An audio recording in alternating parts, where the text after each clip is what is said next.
बोलिए विश्व वंदनीय देवादिदेव जड़ श्री चंद प्रभु भगवान की जय जय जय।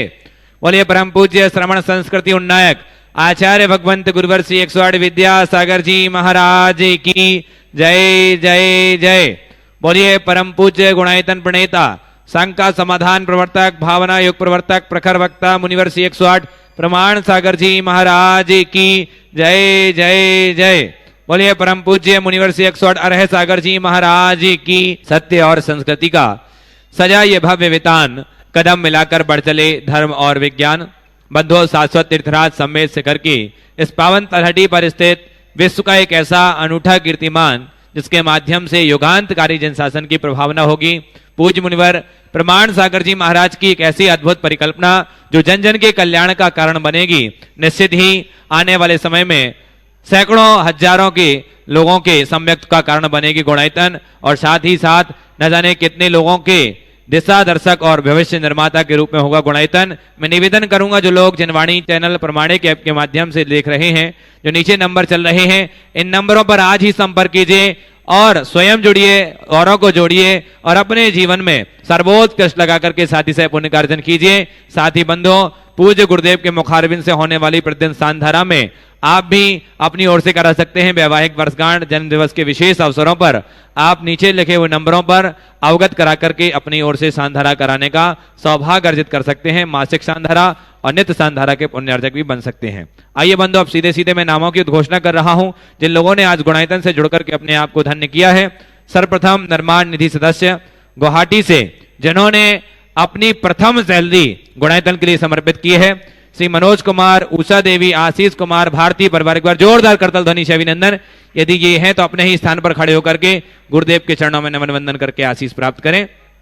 साथ ही आगरा से डॉक्टर जेएल जैन, श्रीमती मिथिलेश कुमारी जैन, सपरिवार जोरदार करतल ध्वनि से अभिनंदन। खंडवा से सुशीला रमेश जैन और जैनी, और टीकमगढ़ से श्रीमती मुन्नी सराफ धर्मपत्नी, हुलास सराफ, समस्त परिवार, इन सभी के लिए जोरदार करतल ध्वनि से अभिनंदन कीजिए। आइए अब मैं सूत्रधार सदस्यों की घोषणा कर रहा हूं जिन्होंने गोरखपुर से श्री प्रदीप सालोनी जैन, नीता भानु प्रताप जैन, नम्रता जैन, नकुल, धैर्य जैन, समस्त परिवार, जोरदार करतल ध्वनि से अभिनंदन कीजिए। आइए सब परिवार आए, गुरुदेव के चरणों में नमन वंदन आशीष प्राप्त करें।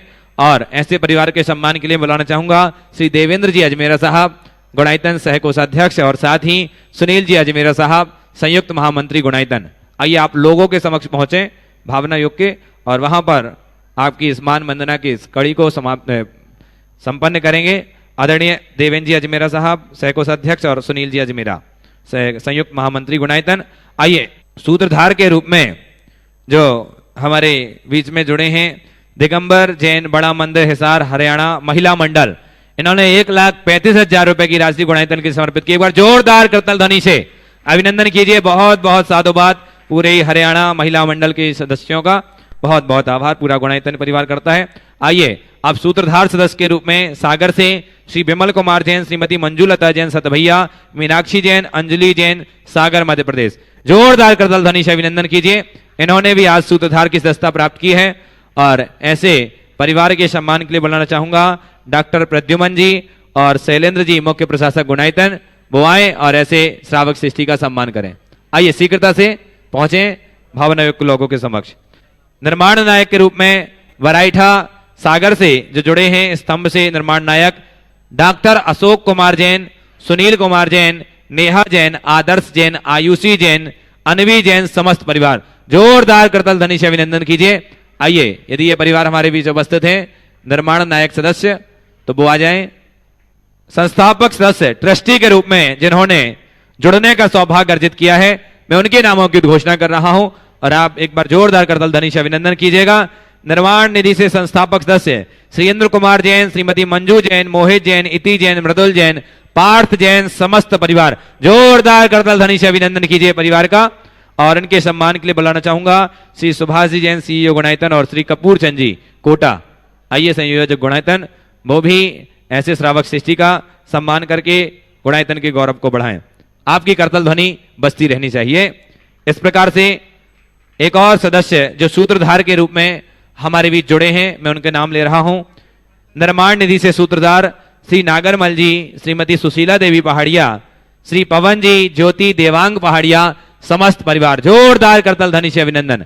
आइए, वो हमारे बीच में मुंबई से हैं और उनके सम्मान के लिए सिद्धार्थ जी कासलीवाल प्रशासक गुणायतन और शैलेंद्र जी मुख्य प्रशासक गुणायतन वो आएंगे और ऐसे श्रावक सृष्टि का सम्मान करेंगे। आपकी करतल ध्वनि बजती रहे। और साथ ही जिन्होंने आज स्वर्ण दान दिया है मैं उनके नाम ले रहा हूं। जिन्होंने प्रभा इंदौर मध्य प्रदेश से प्रभा देवी अमित कुमार जैन, इन्होंने गुणायतन के लिए एक स्वर्ण की अंगूठी समर्पित की है। साथ ही सागर मध्य प्रदेश से श्री अभिषेक जी जैन, पीके जैन जी, समस्त परिवार, इन्होंने गुणायतन के लिए लगभग 10 ग्राम। ये नागरमल जी, सुशीला देवी पहाड़िया, श्री पवन जी, ज्योति देवांग पहाड़िया, समस्त परिवार आइए। और उनके सम्मान के लिए बुला रहा हूं श्री सुनील जी अजमेरा साहब और प्रेमचंद जी साहब हमारे सागर से गुणायतन ट्रस्टी, वो आए और ऐसे श्रावक सृष्टि का सम्मान करें। आइए, संरक्षक गुणायतन है। और हम मैं कुछ सम्मानित व्यक्तित्व के नाम ले रहा हूं जो हमारे बीच में आज उपस्थित हैं। सर्वप्रथम मैं बुला रहा हूं हमारे बीच में, आज हमारे बीच में आईएएस अधिकारी श्री मनोज जी पाटनी साहब, जोरदार करतल ध्वनि से अभिनंदन कीजिए। आइए, वो हमारे बीच में उपस्थित हैं। आईएएस श्री मनोज जी पाटनी साहब अपनी धर्मपत्नी के साथ हमारे बीच आए, गुरुदेव के चरणों में वंदन करें। और बेंगलोर से हमारे बीच में है और उनके सम्मान के लिए मैं बुला रहा हूं श्री देवेंद्र जी अजमेरा साहब, सहकोष अध्यक्ष गुणायतन, और साथ ही सुभाष जी जैन, सीईओ गुणायतन, वो आएंगे और आदरणीय मनोज पाटनी जी आईएएस उनका अधिकारी का सम्मान करेंगे। और हमारे बीच में एक और व्यक्तित्व रजनी सुरेश जी पहाड़िया, मुंबई से, एक बार जोरदार करतल ध्वनि से अभिनंदन कीजिए। और इनके सम्मान के लिए मैं बुला रहा हूं लता जी गंगवाल, गुणायतन मंत्री, और साथ में शकुन दीदी सागर, वो ऐसे परिवार का सम्मान करेंगे। आपकी करतल ध्वनि बजती रहे।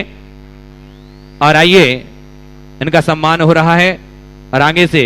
और आइए, हमारे बीच में डॉक्टर चंद्र कुमार जी, प्रतिमा जी, खासगी वाला परिवार, बोस्टन अमेरिका से, संरक्षक गुणायतन, जोरदार करतल ध्वनि से इनका अभिनंदन कीजिए।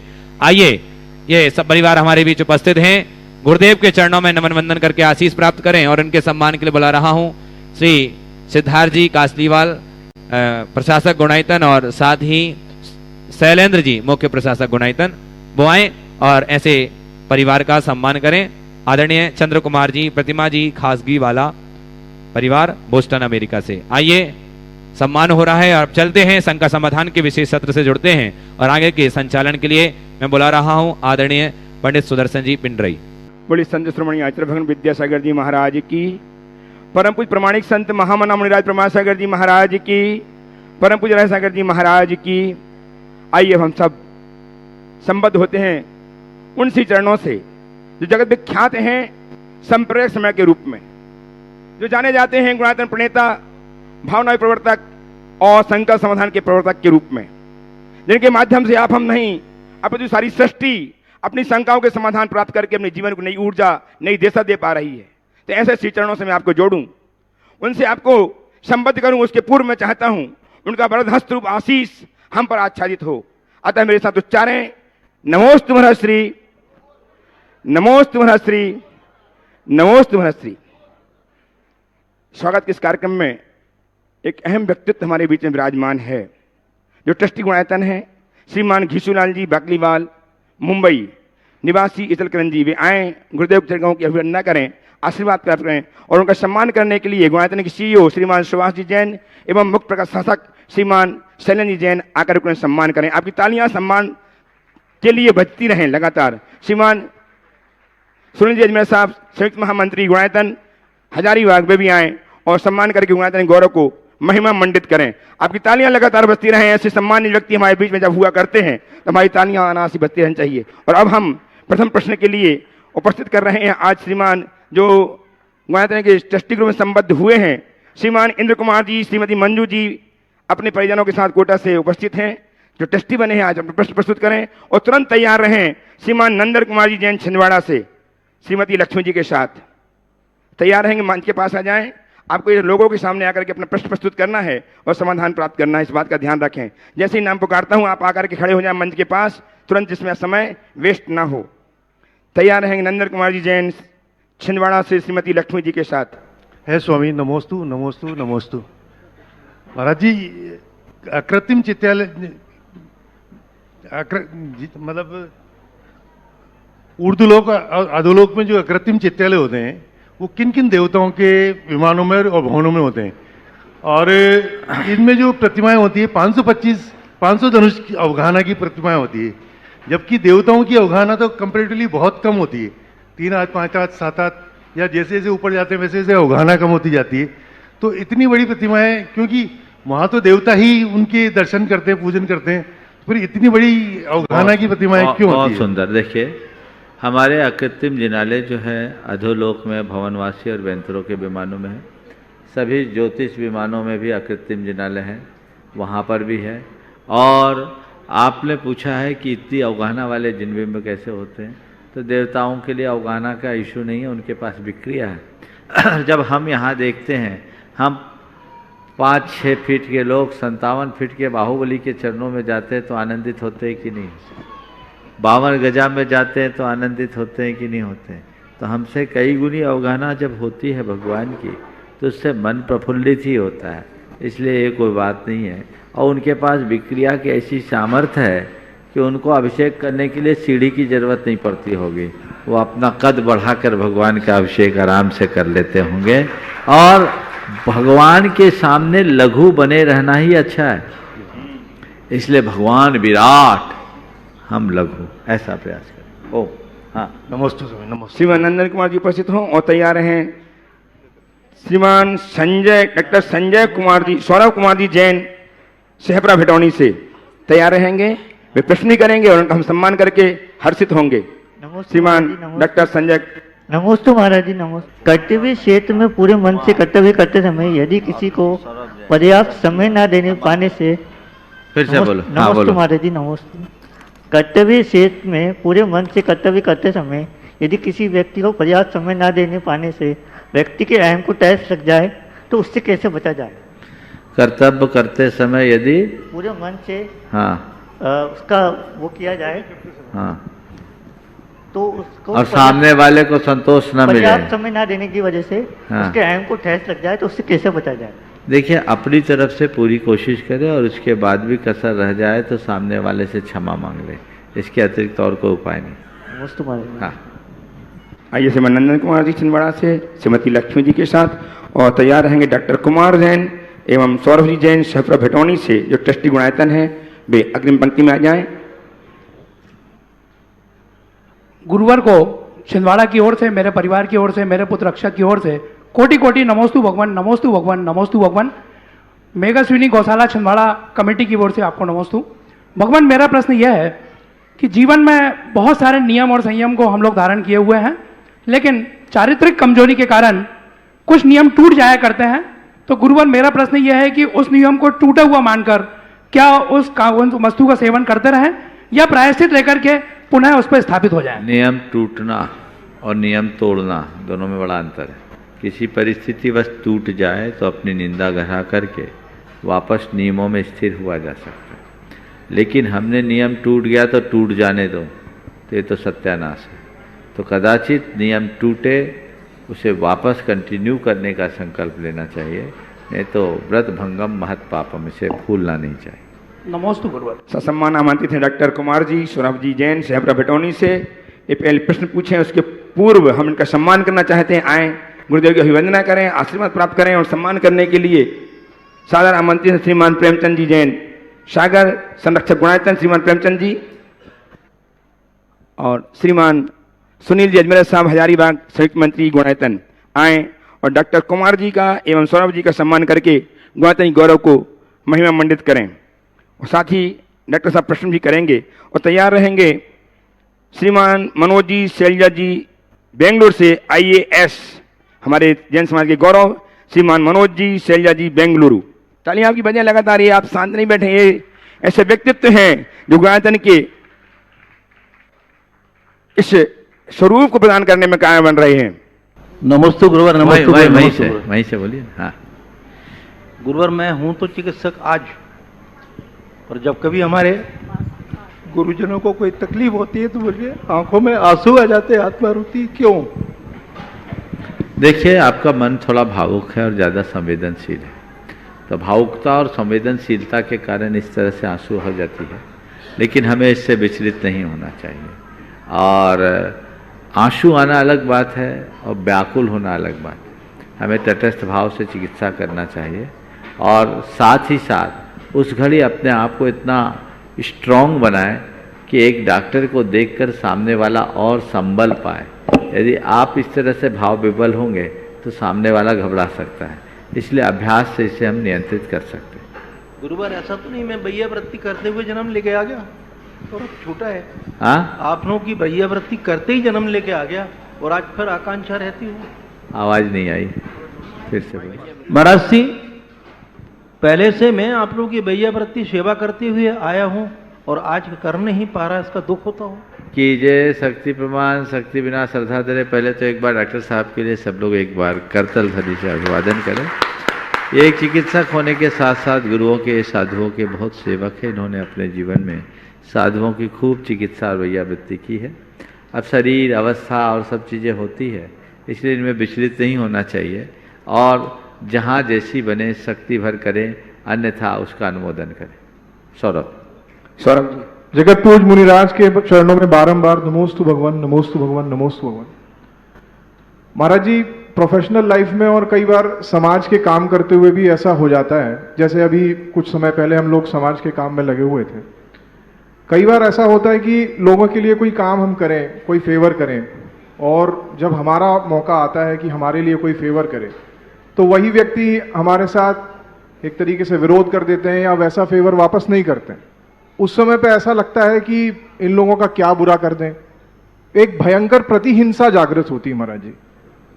ऐसे समय पे दो प्रश्न है महाराज जी कि ऐसे समय पर हमको क्या करना चाहिए, और यदि वही व्यक्ति जिसके लिए हमारे मन में प्रतिहिंसा है वो फिर से हमारे सामने आता है तो उसके साथ कैसा व्यवहार किया जाए। बहुत ही अच्छा सवाल आपने किया है और प्रायः व्यवहारिक जीवन में ऐसी स्थितियां सबके साथ होती हैं। सबसे पहले तो हमें अपनी धारणा बदलनी चाहिए और एक बात अपने दिल दिमाग में बिठानी चाहिए कि हम किसी की सेवा अगर कर रहे हैं तो उससे किसी प्रकार के प्रतिलाभ की वांछा से नहीं, अपने कर्तव्य की भावना से कर रहे हैं। हम जो भी करें कर्तव्य की दृष्टि से करें और अपने आप को उसका कर्ता न माने। मैं सेवा कर नहीं रहा हूँ, यथार्थतः सेवा में निमित्त बन रहा हूँ। और उसकी सेवा, यदि किसी की भी सेवा चाहे वैयक्तिक या सामाजिक हो, मेरे निमित्त से हो रहा है तो उसका भला हो या ना हो, मेरा तो भला हो रहा है।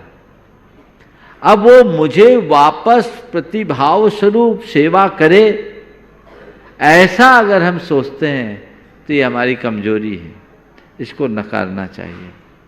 फिर अगर हम कदाचित ऐसा भाव आए भी और सामने वाला वांछित सहयोग न करे या उसके अंदर वैसा सेवा भाव न दिखे तो विचलित न हो।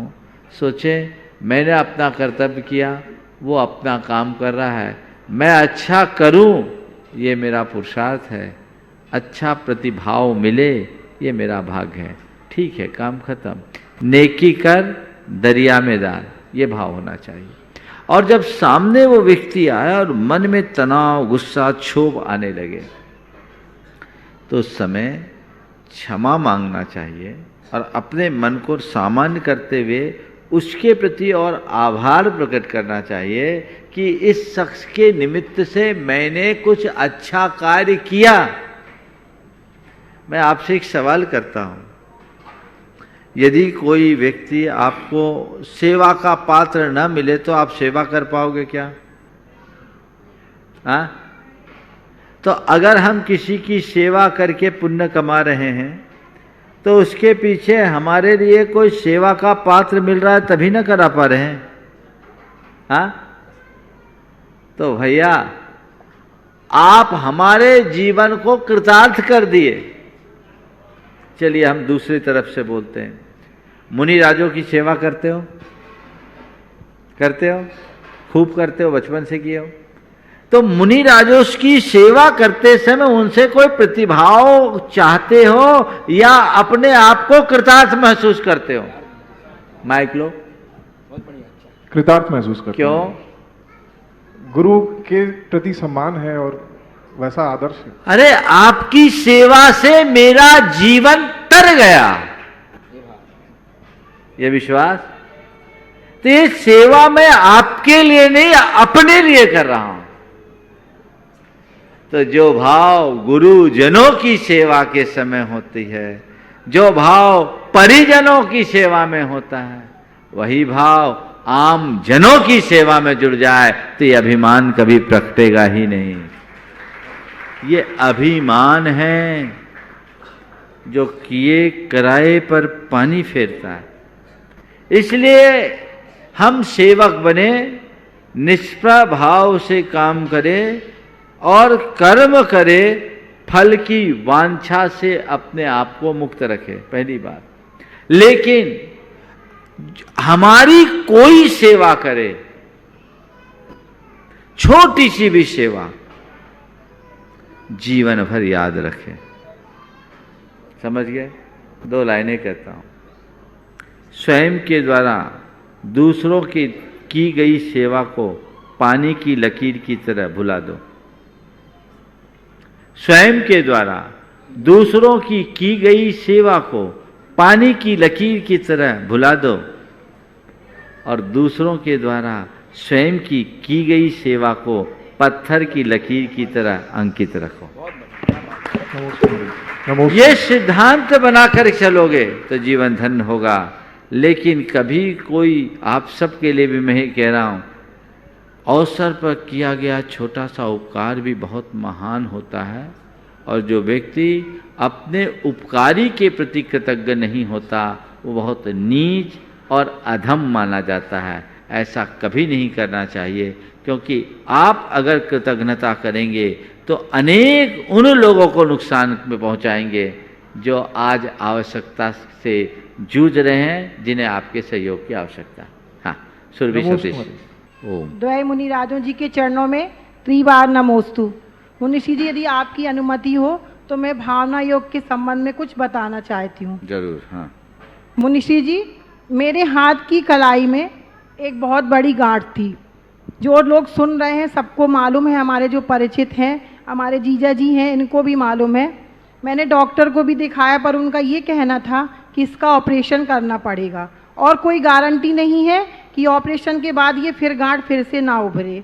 पर मुनिषी जी, मैं आपकी प्रेरणा से 3 साल से भावना योग लगातार कर रही हूँ और मेरी ये गांठ बिल्कुल गायब हो गई है, जरा भी इसका नामो निशान भी नहीं है।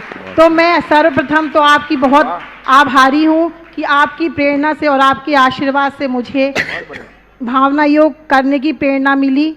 और मुनिषी जी, मेरी शंका यह है कि बड़ा आदमी कौन है? हम बड़ा आदमी किसे कह सकते हैं? जिसके पास धन पैसा है वो बड़ा आदमी है, या इसकी परिभाषा कुछ और है?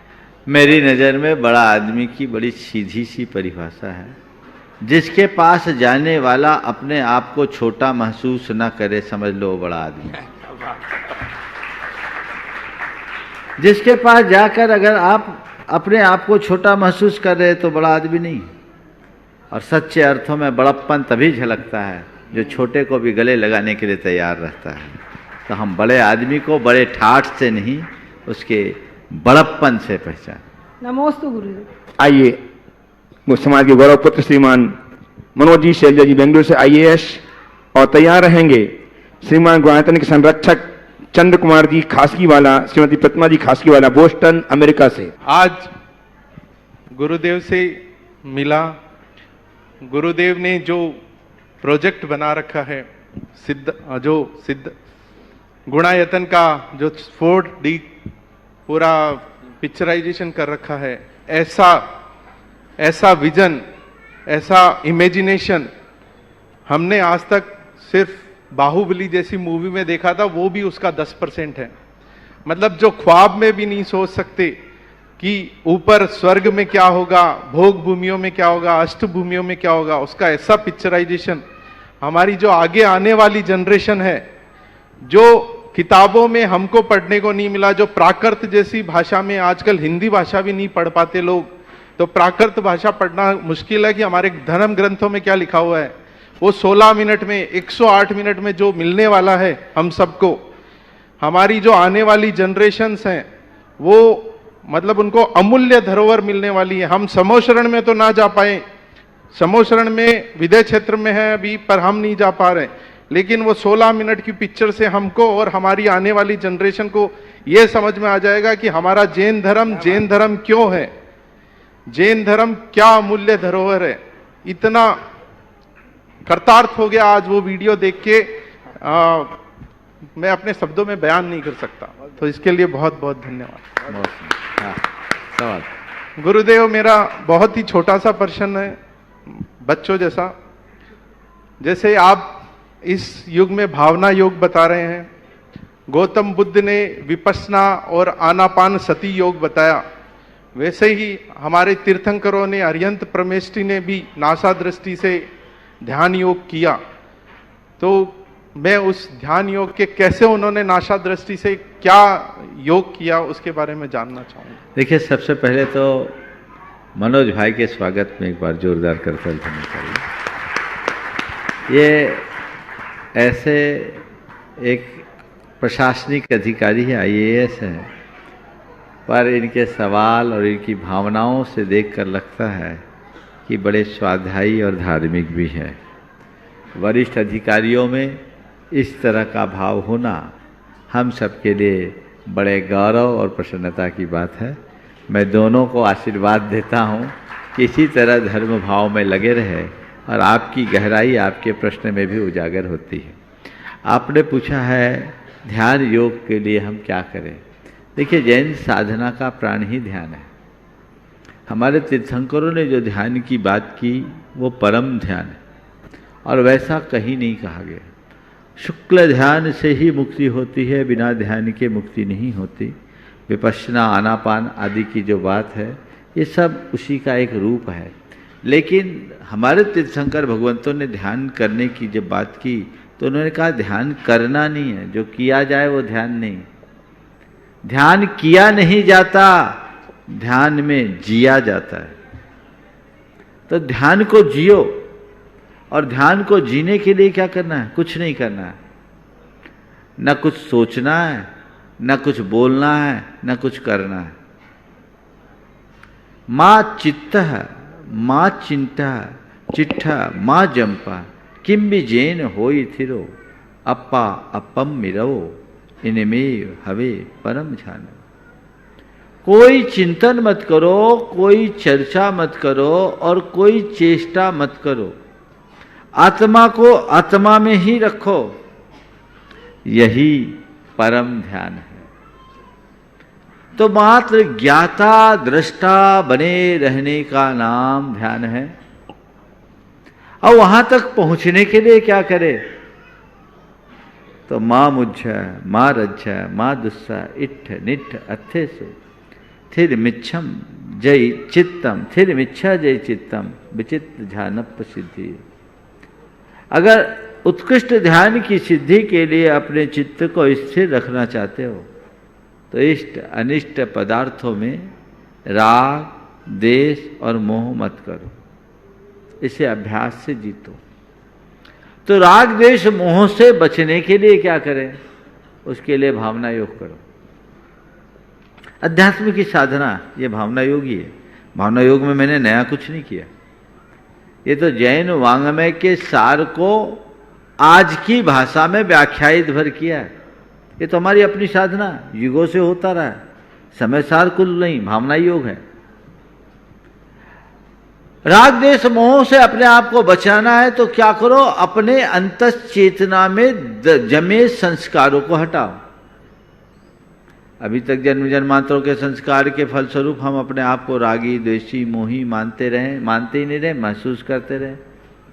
उसकी जगह दूसरी भावना भाव, मैं शुद्ध आत्मा हूँ, मैं ज्ञानानंद स्वरूपी हूँ, मैं चैतन्य आत्मा हूँ, मैं प्रसन्न आत्मा हूँ, मैं शांत आत्मा हूँ, सो हम अपने आत्मा के शुद्ध स्वरूप को हम निरंतर भाएं तो हम अपने आप को जो इष्ट अनिष्ट वस्तुओं के पे प्रभावित होकर संकल्प विकल्प के साथ जोड़ करके महसूस करते हुए सब छूट जाएगा। और जब हम निरंतर आत्मा की भावना भाएंगे तो आत्मा का अनुभव भी हो जाएगा। और जब आत्मा का अनुभव हो जाएगा तो फिर हम आत्मा नहीं परमात्मा हो जाएंगे, अपने आप ध्यान की गहराई में पहुंच जाएंगे। तो आप पूछ रहे हैं कि भावना योग और ध्यान योग क्या है, तो मैं कहूँगा ध्यान तक पहुँचने का सोपान है भावना योग। हाँ, आप भी पूछेंगे। नमस्ते गुरुदेव। नित्य नियम में हम ऐसे कौन से 5 कार्य करें जिससे हमारा पुण्य का संचय हो? क्योंकि हम अपने बुजुर्गों से सुनते हुए आए हैं कि ये तुम्हारे पुण्य का संचय था इसलिए तुम्हारे साथ ऐसा हुआ, या तुमने कोई पिछले जन्म में पुण्य किया होगा तो ऐसा हुआ। तो अब इस जन्म में बहुत अच्छा सवाल आपने किया। नित्य जीवन में ऐसे कौन से 5 काम करें जिससे पुण्य का संचय हो? सबसे पहला परमेष्टि स्तवन, नमोकार की जाप, भगवान का स्मरण, उनको नमन वंदन, ये हमारे पुण्य के संचय का सबसे पहला काम। उठते ही आँख खुले, मन को प्रसन्नता से भरो, भगवान को नमन करके उनके प्रति आभार प्रकट करो कि आपकी कृपा से मुझे जीवन का एक नया दिन मिला, मैं आभारी हूँ। और कम से कम 9 बार नमोकार की जाप आराधना इस भाव से करो कि आज का दिन मंगलमय हो, आज का दिन आनंदमय हो, आज का दिन शुभ दिन बने, इस भाव के साथ। फिर दूसरे क्रम में आप कोई ना कोई एक पाठ करें, स्तोत्र पाठ करें, मंत्र जाप के अलावा कोई स्तोत्र पाठ करें। यह आपके पुण्य के बंध का कारण और पाप के क्षय का कारण है। तीसरे क्रम में अनुकूलता के अनुसार भगवान की पूजा करें। ये 3 क्रम नित्य होना चाहिए। चौथे क्रम में अगर साधुजन उपस्थित हैं तो उन्हें आहार दान आदि दें, और यदि नहीं हो सकता तो अपनी शक्ति के अनुसार कुछ ना कुछ दान जरूर करें। दान करने से पुण्य का संचय होता है, विशिष्ट संचय होता है, तो कुछ ना कुछ दान करें। और 5वें क्रम में आप नित्य स्वाध्याय सुने या करें, प्रवचन सुने, ये पुण्य संचय का विशेष कारण है। इनके साथ साथ आप अपनी शक्ति के अनुरूप और जो कुछ भी कर सकते हैं जरूर करें। व्रत संयम आदि अपनी शक्ति के अनुसार कर सकते। उपस्थित हों गार्डन के संरक्षक श्रीमान चंद्र कुमार जी, श्रीमती प्रतिमा जी खासगीवाला बोस्टन अमेरिका से, और तैयार हैं गार्डन के संयुक्त मंत्री श्रीमान सुनील जी अजमेरा, महामंत्री सुनील जी अजमेरा हजारीबाग से। संयुक्त महामंत्री। नमोस्तु गुरुदेव, नमोस्तु गुरुदेव, नमोस्तु गुरुदेव। आपके चरणों में अमेरिका के सदस्यों की तरफ से हमारा बहुत बहुत आभार कि आप हमें वहाँ वर्चुअली मार्गदर्शन देते हैं। इससे हम सब इतने प्रभावित और सौभाग्यशाली हैं कि हमारी कृतज्ञता हम आपको नहीं प्रेजेंट कर सकते। हम आपके दर्शन करते हैं, मेरे अकेले के नहीं, हम सभी सदस्यों के जो हम वहाँ पार्टिसिपेट करते हैं, बहुत सांत्वना मिलती है, मार्गदर्शन होता है और धर्म प्रवृत्ति बढ़ती है। दूसरा, द सेकंड पार्ट इज आज के भव्य गुणायतन की भव्यता को देखकर मन बहुत बहुत आनंदित हुआ और लगा कि इस शुभ काम में जिस शीघ्रता से और जिस लगन से यहाँ के सब कर्मचारी लगे हुए हैं, विदाउट एनी सेल्फ इंटरेस्ट, वो सराहनीय है। उसके लिए मेरा उन सबको धन्यवाद। अब मेरा एक बहुत छोटा सा प्रश्न है गुरुदेव, कि जब आत्मा मर के विग्रह गति में जाती है तो हमेशा बोलते हैं कि 3 टर्न होते हैं, ऊपर जाते हैं 3.5 टर्न्स होते हैं अंत समय में, अंतर मुहूर्त में।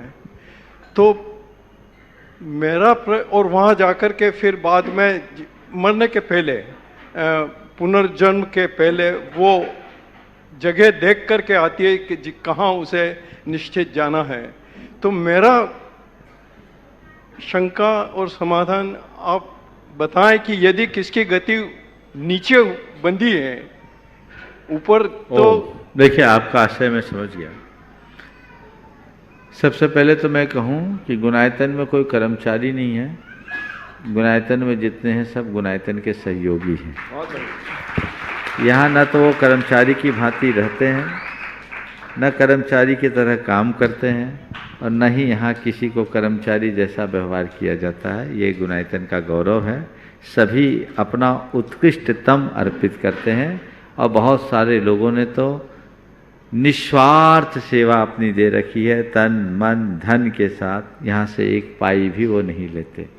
तो जो भी हैं सब सहयोगी हैं, और इनके सहयोग से ही गुणायतन का इतना बड़ा कार्य चल रहा है। एक बार उन सब के स्वागत में आपको आचार्य श्री, ये भाषा के अभाव में, भाषा के अभाव में प्रॉपर। हाँ नहीं समझ गया, बहुत बढ़िया, मैं समझ रहा हूँ। और एक इनके उत्साह के लिए आप दाद दे दो।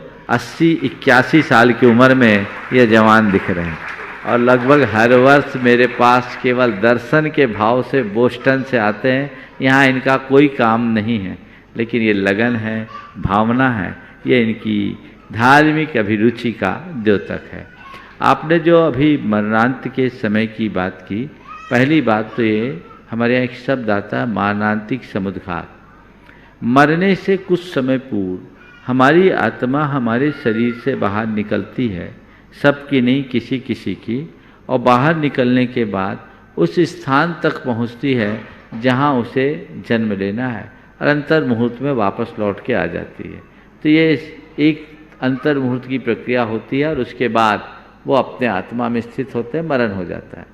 इसमें अगर इस संसार में किसी भी जीव को मुड़ना पड़े तो मैक्सिमम 3 समय तक मुड़ते हैं। कितने समय तक? 3 समय, मुहूर्त नहीं, क्योंकि 3 टर्न से ज़्यादा संसार में कहीं नहीं जाना होता है, चाहे ऊपर जाना हो चाहे नीचे जाना हो, और जहाँ जाए वहाँ हो सकता है। अब किसको होता है मारणांतिक समुद्घात, तो इसका कोई शास्त्रीय अभी हमारे लिए सुनिश्चय नहीं है।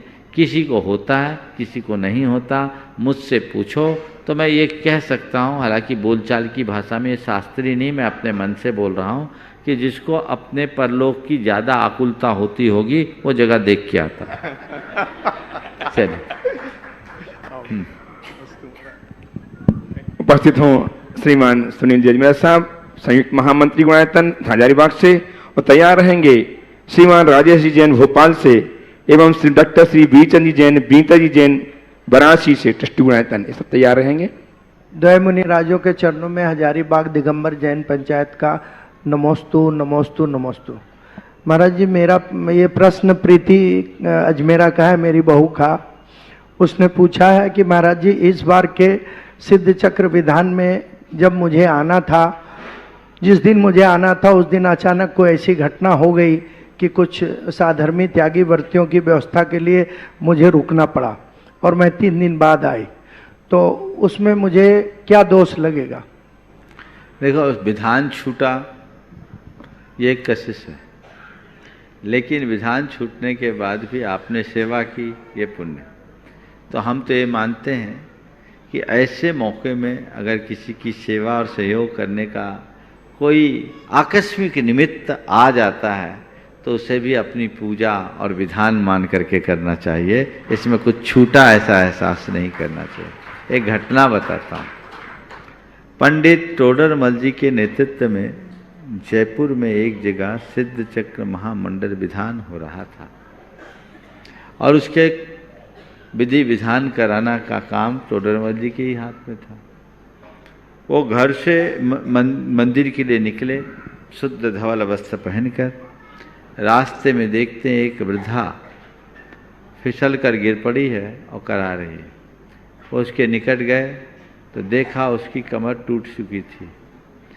वो उस स्थिति में उसे उठाए और चिकित्सक के पास ले गए और उनका पूरा इलाज कराकर लगभग 1.5 घंटे के विलंब से मंदिर जी पहुँचे।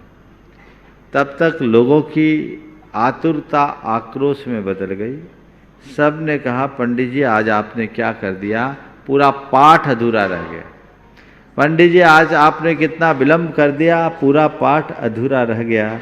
पंडित जी ने कहा सिद्ध चक्र का सच्चा पाठ तो आज ही हुआ, सिद्ध चक्र का सच्चा पाठ तो आज ही हुआ है। सब आश्चर्य, बोले अभी तो पाठ शुरू ही नहीं हुआ और आप कह रहे सच्चा पाठ तो आज ही हुआ, मामला क्या है? तो उन्होंने पूरे रास्ते के घटनाक्रम को बताया और उन्होंने कहा कि हम मंदिर में भगवान की जो पूजा करते हैं वो तो द्रव्य पूजा है, पर किसी जीते जागते भगवान की हम सेवा करते हैं वो भी पूजा से कम नहीं है। तो ऐसी आकस्मिक स्थितियों में अगर किसी को किसी की सेवा के कारण लगना पड़ जाए तो मैं कहता हूँ सेवा भी पूजा है, ऐसा मानकर चलना। नमस्ते। सादर आमंत्रण श्रीमान राजेश जी जैन भोपाल से सपरिवार आए, गुरुदेव के चरणों की अभिवंदना करें और इनका सम्मान करने के लिए, प्रश्न प्रस्तुत करके पूरे सम्मान के लिए मैं आमंत्रित कर रहा हूं श्रीमान देवेंद्र जी अजमेरा सह कोषाध्यक्ष गुणायतन साकेत गया से, श्रीमान प्रद्युम्न जी जैन वास्तुविद ट्रस्टी गुणायतन दिल्ली से आए और राजेश जी जैन परिवार का सम्मान करें। और साथ में हमारे बीच में डॉक्टर श्री वीरचंद जी जैन बीता जी अग्रवाल वाराणसी से उपस्थित हैं, ट्रस्टी गुणायतन हैं। इनका सम्मान करने के लिए श्रीमती लता जी गंगवाल और व्रती बहन शकुन जी सागर से ट्रस्टी गुणायतन और मंत्री गुणायतन आए और इनका सम्मान करके श्रीमान प्रश्न भी करेंगे आप हम साहब। गुरुद्वारे के चरणों में कोटि कोटि नमन। रुक जाइए, आप रुक जाइए प्रदुम जी। गुरुद्वारे के चरणों में कोटि कोटि नमन। हे गुरुवर, मेरा प्रश्न यह है कि एक श्रावक यदि व्रती श्रावक है और उसके भाव परिणाम अपेक्षाकृत बहुत शुद्ध नहीं है, और एक श्रावक यदि वह अव्रती श्रावक है परंतु उसके परिणाम भाव परिणाम अपेक्षाकृत शुद्ध हैं, तो इन दोनों अवस्थाओं में कौन श्रेष्ठ अपेक्षाकृत कहलाएगा? देखिए, भाव की बात करते हैं तो मैं दूसरे शब्दों में कहता हूँ, एक मिथ्या दृष्टि की शुक्ल लेशा है और एक अव्रत सम्यक दृष्टि की कृष्ण लेशा है। श्रेष्ठ कौन है? बोलो, बोलिए बोलिए। शुक्लेशिया। गलत।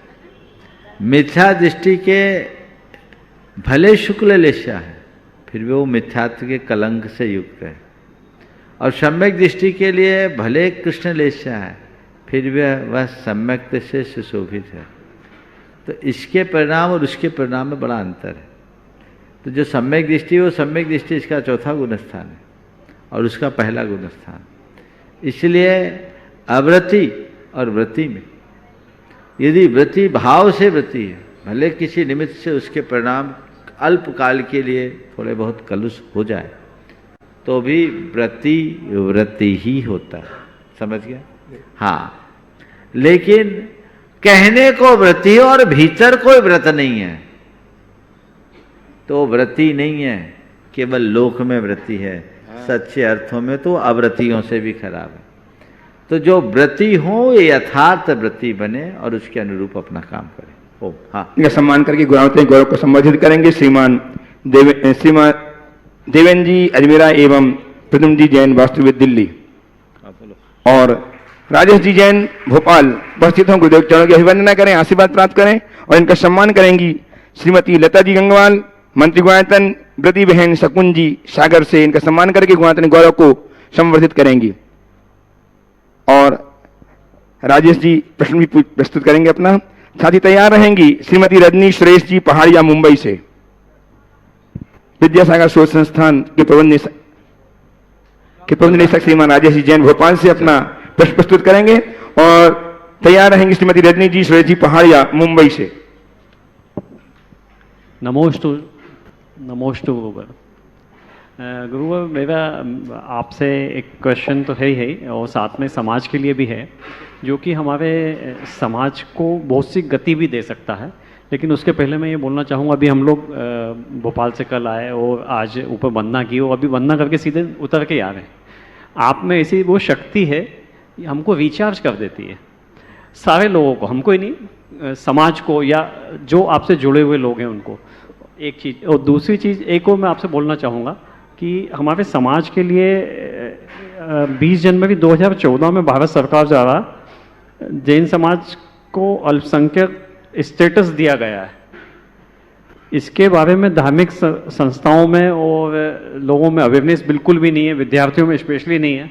तो उसके लिए जो अभी जैसे आपने अधिकारियों का एक अभी मीट करी थी और आपके संपर्क में बहुत लोग होते हैं, समाज में वो भी अवेयरनेस की ज़रूरत है। जो हमारे को बहुत से बेनिफिट गवर्नमेंट द्वारा मिलते हैं, लेकिन हमको जानकारी नहीं होती है, समाज को जानकारी नहीं होती है, बच्चों को जानकारी नहीं होती है, उसका हम बेनिफिट किस तरीके से लोगों तक पहुँचाएँ और किस तरीके से लोग भाग ले पाएँ। देखिए, सबसे पहले तो आज राजेश अपनी माता जी के साथ आए, पूरा परिवार है। मैं इस परिवार का परिचय कराना चाहता हूँ और आप सबसे कहूँगा कि एक बार इस परिवार को साधुवाद दो। इनके पिता श्री महेंद्र जी सूतवाले भोपाल में हमसे बहुत निकटता से जुड़े थे और उन्होंने हमारे उपदेश से प्रभावित होकर उस समय भोपाल में अपनी 20 एकड़ जमीन का विशाल भूखंड दान स्वरूप दिया था, जिसमें आज आचार्य विद्यासागर प्रबंध विज्ञान संस्थान संचालित है और बहुत अच्छा काम कर रहा है और ये परिवार आज भी उसमें जुड़ा है। मैं राजेश को, उसकी माँ को आशीर्वाद देता हूँ कि अपनी भावना को साकार होता देखकर अंदर की जो खुशी महेंद्र जी को हो रही होगी वो निरंतर बढ़ते रहे और उसे और चरम तक पहुँचाए। सवाल आपने जो अल्पसंख्यक आयोग के द्वारा जैन समाज को धार्मिक अल्पसंख्यक घोषित करने के बाद उसके बेनिफिट उठाने की बात की है, वो बिल्कुल यथार्थ है।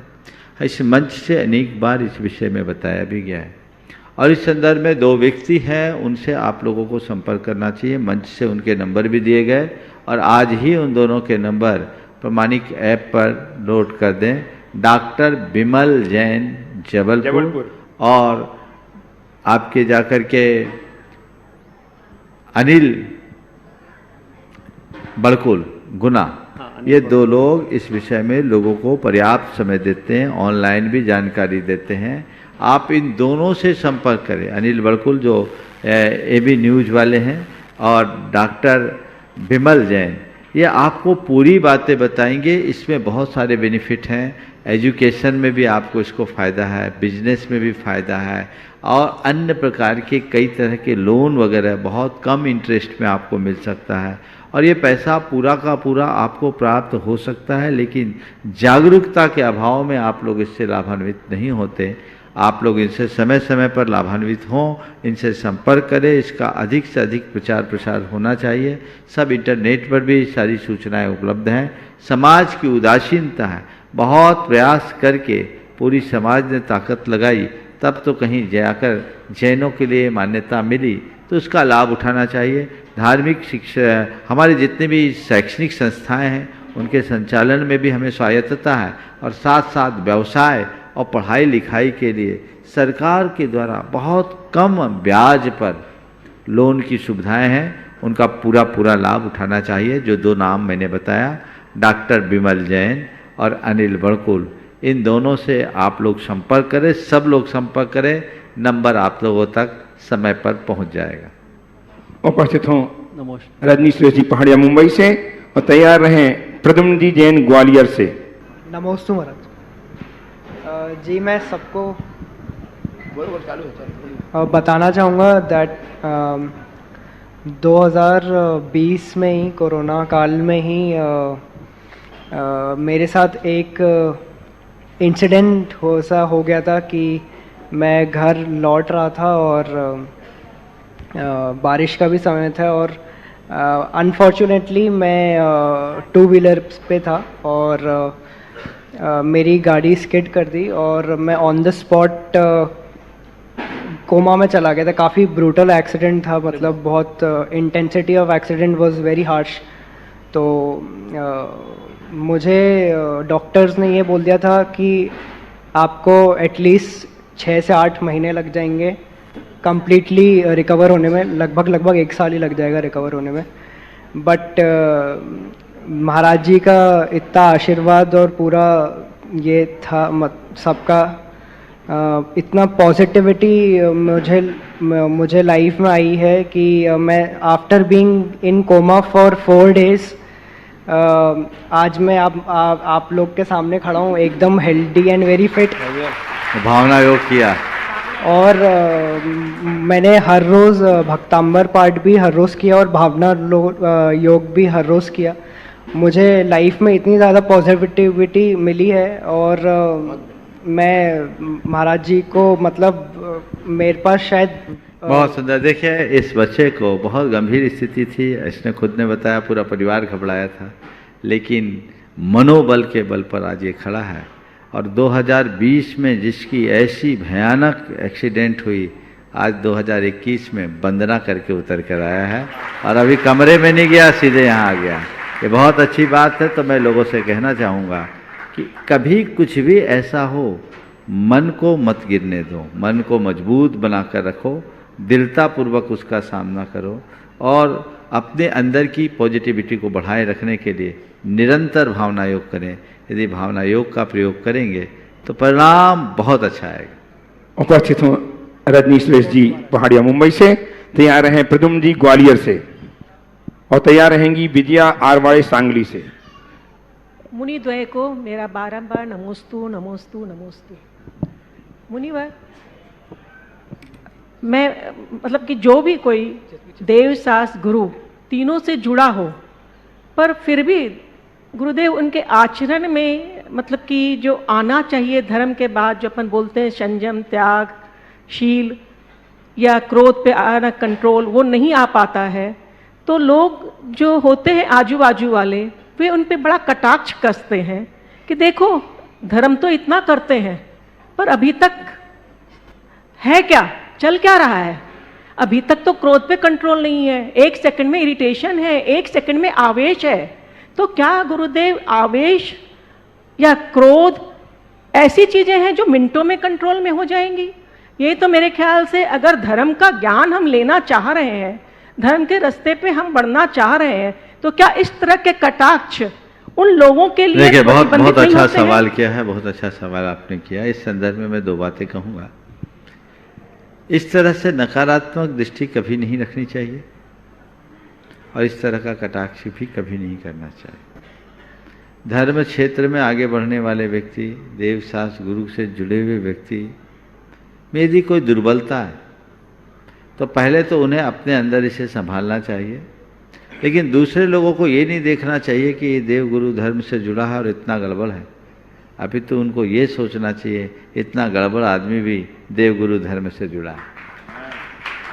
अब रहा सवाल उसके स्वभाव में बदलाव न आने का, तो एकाएक बदलाव नहीं आता। कोई क्रॉनिक बीमारी हो तो 1-2 डोज में तो ठीक नहीं होगी, वो निरंतर संपर्क में रहेगा, सत्संग में रहेगा तो धीरे धीरे बदलाव आ सकता है। और ऐसे लोगों के विषय में ये सोचना चाहिए कि चलो ये पूरी तरह नहीं बदल पाया तो क्या हुआ, कम से कम जितने देर धर्म क्षेत्र में रहता उतना देर तो अच्छा है। एक बार मुझसे कहा कि महाराज जी मेरे पिताजी बहुत गुस्सा करते हैं, 4 घंटे मंदिर में रहते हैं, घर में बहुत गुस्सा करते हैं, इनका मंदिर जाने से क्या फायदा। हमने कहा माला फेर कि वो 8 घंटा मंदिर में रहे। हमने कहा माला फेरो कि वो 8 घंटा मंदिर में रहे। बोला मतलब? बोला 8 घंटा तो तेरे घर में शांति रहेगी। सही बात है। जितनी देर यहाँ रहेगा उतनी देर तो रहेगी। कई लोगों के अंदर की व्यक्तिगत दुर्बलताएं होती, हालांकि इन्हें दूर करना ही सार्थक है। खुद में यदि ऐसी दुर्बलता हो तो कहो मेरा धर्म व्यर्थ है यदि मैं अपने आप को न बदलूं, और दूसरों में ऐसी दुर्बलता दिखे तो उसकी अच्छाई देखें, बुराई नहीं। प्रद्युम्न जी ग्वालियर से उपस्थित हों और तैयार हैं विजया आरवाड़े से। हो गया, चलिए चलिए ले प्रद्युम्न जी जल्दी से कर लीजिए। हाँ बोलिए। विजय आरवाड़े, हाँ बोलिए। नमोस्तु महाराज जी, दोनों मुनिराजों के चरणों में अनंत अनंत बार नमोस्तु नमोस्तु नमोस्तु। महाराज जी, ये किसी कारणवश प्रतिमा ले नहीं सकते, तो उसके लिए आचरण और बर्ताव का ऐसा होना चाहिए। देखिए, प्रतिमा भले न ले सके, प्रतिमा का अभ्यास तो कर सकते हैं। हाँ, उतना मेरी करो। सहेली का है। ठीक है, जिसका भी हो। और तत्वार्थ सूत्र अष्टमी और चतुर्दशी में क्यों नहीं पढ़ सकते? पढ़ सकते हैं, हम तो पढ़ते हैं। पढ़ते हैं? हाँ। नमस्ते महाराज जी, नमस्ते महाराज जी, आइए। ओ प्रद्युम्न जी बोलने, जल्दी से पूछ लें प्रद्युम्न जी। हाँ, और आप बैठे रहेंगे, इसके बाद आपको एक झलक दिखाई जाएगी गुणायतन की। गुरुदेव के साथ आचार भक्ति करेंगे, उसके बाद झलक दिखाई जाएगी, आप देखिए, समझिए गुणायतन क्या है। अपने हृदय में विराजित गुरुदेव से साक्षात मिलकर यदि उनसे अपने बेहतर जीवन के लिए सर्वोत्कृष्ट ज्ञान और मार्गदर्शन चाहिए हो तो उस व्यक्ति को क्या करना चाहिए? कल तुम हो, तुम्हारा नंबर कल आएगा, क्योंकि आज ओवर समाप्त हो गया है ना? कल। इस प्रकार आज के सत्र को परम पूज्य गुरुदेव के चरणों में नमन अर्पित करते हुए मैं यहीं पर विराम दे रहा हूँ। बोलिए परम पूज्य आचार्य गुरुवर श्री विद्यासागर जी महाराज। जय जय जय।